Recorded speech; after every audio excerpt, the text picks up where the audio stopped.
Welcome sa Pinoy Home Remedy kaibigan. Mga benepisyo ng bawang sa ating kalusugan. Mahilig ka rin ba sa bawang? Ano-ano nga ba ang mga magandang maidudulot nito sa ating katawan?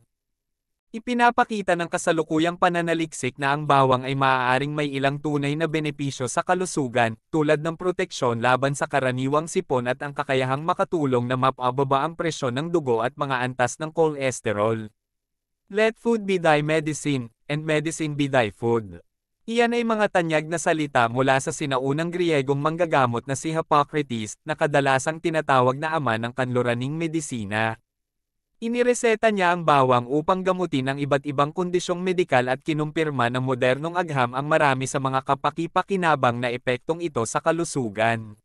Narito ang 11 benepisyo sa kalusugan ng bawang na sinusuportahan ng pananaliksik ng tao. #1. Garlic contains compounds with potent medicinal properties. Ang bawang ay isang halaman sa pamilyang allium, sibuyas. Ito ay malapit na nauugnay sa mga sibuyas, shallots, at leeks. Ang bawat bahagi ng isang bomilya ng bawang ay tinatawag na isang clove. Mayroong mga 10-20 cloves sa isang bomilya, bigyan o kunin. Lumalaki ang bawang sa maraming bahagi ng mundo at sikat na sangkap sa pagluluto dahil sa matapang na amoy nito at masarap na lasa. Gayunpaman, sa buong sinaunang kasaysayan, malawakang ginagamit ng mga tao ang bawang para sa kalusugan at mga nakapagpapagaling na katangian nito. May dokumentadong ebidensya ng paggamit nito ng maraming pangunahing sibilisasyon, kabilang ang mga Egyptian, Greeks, Romans, Chinese, at Indians. Alam na ngayon ng mga siyentipiko na ang karamihan sa mga benepisyo sa kalusugan ng bawang ay dahil sa pagbuo ng mga sulfur compound kapag tinadtad, dinurog, o ngumunguyakan ng bawang. Marahil ang pinakakilalang tambalan ay allicin trusted source. Gayunpaman, ang allicin ay isang hindi matatag na tambalan na panandalian lamang na naroroon sa sariwang bawang pagkatapos mong hiwain o durugin ito. Alam na ngayon ng mga siyentipiko na ang karamihan sa mga benepisyo sa kalusugan ng bawang ay dahil sa pagbuo ng mga sulfur compound kapag tinadtad, dinurog, o ngumunguyakan ng bawang. Marahil ang pinakakilalang tambalan ay allicin trusted source. Gayunpaman, ang allicin ay isang hindi matatag na tambalan na panandalian lamang na naroroon sa sariwang bawang pagkatapos mong hiwain o durugin ito. Ang iba pang mga compound na maaaring gumanap sa mga benepisyo sa kalusugan ng bawang ay kinabibilangan ng diallyl disulfide at S-allylcysteine. Ang mga sulfur compound mula sa bawang ay pumapasok sa iyong katawan mula sa digestive tract. Pagkatapos ay naglalakbay sila sa buong katawan mo na nagbibigay ng malakas na epekto sa biolohikal. Number 2.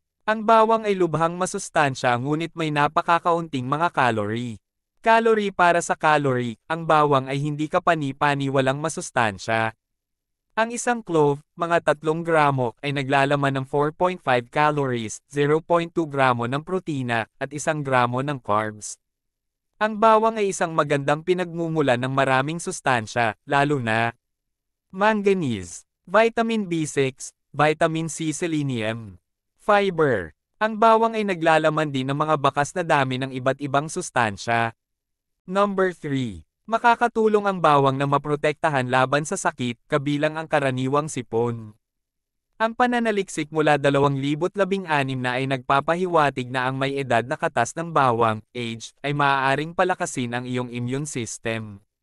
Natuklasan ng pag-aaral na ang mga taong umiinom ng age supplement sa loob ng 3 buwan sa panahon ng sipon at trangkaso ay nakaranas ng mas kaunting mga sintomas at mas kaunting araw na hindi pumasok sa paaralan o trabaho.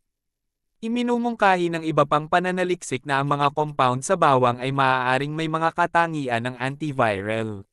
Bilang karagdagan sa pagpapalakas ng iyong immune system, maaari itong makatulong na maiwasan ang pagpasok ng mga virus sa mga host cell o mula sa pagkopya sa loob ng iyong mga cell.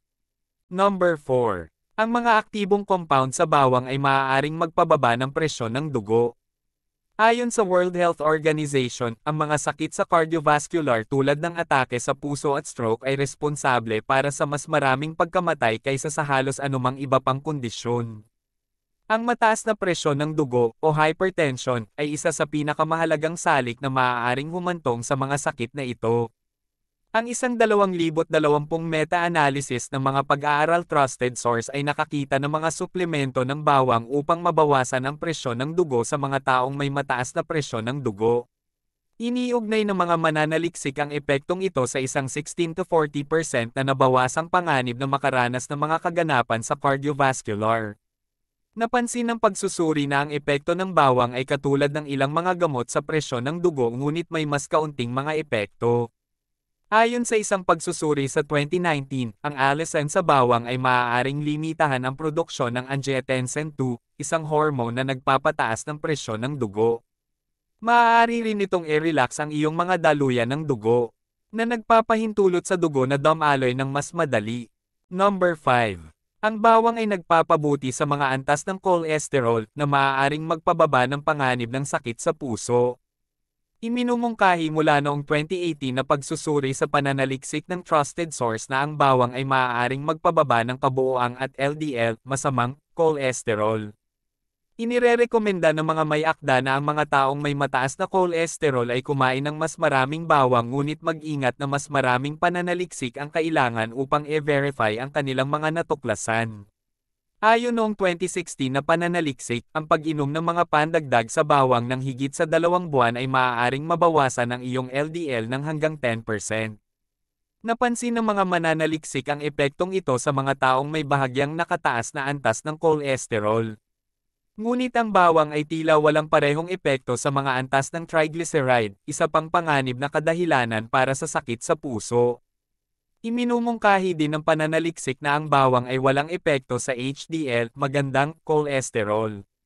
Number 6. Ang bawang ay naglalaman ng mga antioxidant na maaaring makatulong na maiwasan ang Alzheimer's disease at dementia. Ang oxidative na pinsala mula sa mga libreng radical ay nag-aambag sa proseso ng pagtanda at kaugnay na pagbaba ng cognitive. Ang bawang ay naglalaman ng mga antioxidant na sumusuporta sa mga mekanismo ng proteksyon ng iyong katawan laban sa oxidative na pinsala. Iminumungkahi ng pananaliksik na ang mga antioxidant na ito ay maaaring makabuluhang bawasan ang oxidative stress at baba ng iyong panganib ng mga kaugnay na sakit tulad ng Alzheimer's disease. Ang pinakakaraniwang anyo ng dementia. Iminumungkahi ng mga pag-aaral ng hayop na ang allicin sa bawang ay maaari ding makatulong na maprotektahan laban sa pagbaba ng cognitive. Ang pananaliksik ng tao ay kailangan bago natin lubos na maunawaan ang potensyal nito. Ang ilang pag-aaral ay nakahanap ng mga pandagdag sa bawang upang direktang makinabang ang mga taong may Alzheimer's disease. Number 7. Ang bawang ay maaaring makatulong sa iyo na mabuhay ng mas matagal. Ang mga potensyal na epekto ng bawang sa mahabang buhay ay karaniwang imposibleng patunayan sa mga tao. Ngunit dahil sa mga kapaki-pakinabang na epekto sa mahahalagang kadahilanan ng panganib tulad ng presyon ng dugo, makatwira na ang bawang ay maaaring makatulong sa iyo na mabuhay ng mas matagal. Sa isang pag-aaral sa Chinese noong 2019, ang mga matatanda na kumakain ng bawang kahit man lang linggo-linggo ay nabubuhay ng mas mahaba kaysa sa mga kumakain ng bawang ng wala pang isang beses sa isang linggo. Mahalaga rin ang katotohanan na makakatulong ito sa pagtatanggol laban sa mga nakakahawang sakit. Ang mga ganitong sakit ay karaniwang sanhi ng kamatayan, lalo na sa mga matatanda o mga taong may mahinang immune system. Laging tatandaan na ang lahat ng sobra ay nakakasama sa tao. Narito ang mga side effect ng bawang.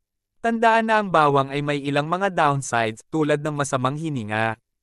Ang ilang mga tao ay allergic din sa bawang. Maaaring maapektuhan din ng bawang ang iyong kakayahan sa pamumuo ng dugo. Kung ikaw ay may sakit sa pagdurugo o umiinom ng mga gamot na nagpapababa ng dugo, makipag-usap sa isang doktor bago dagdagan ang iyong paggamit ng bawang.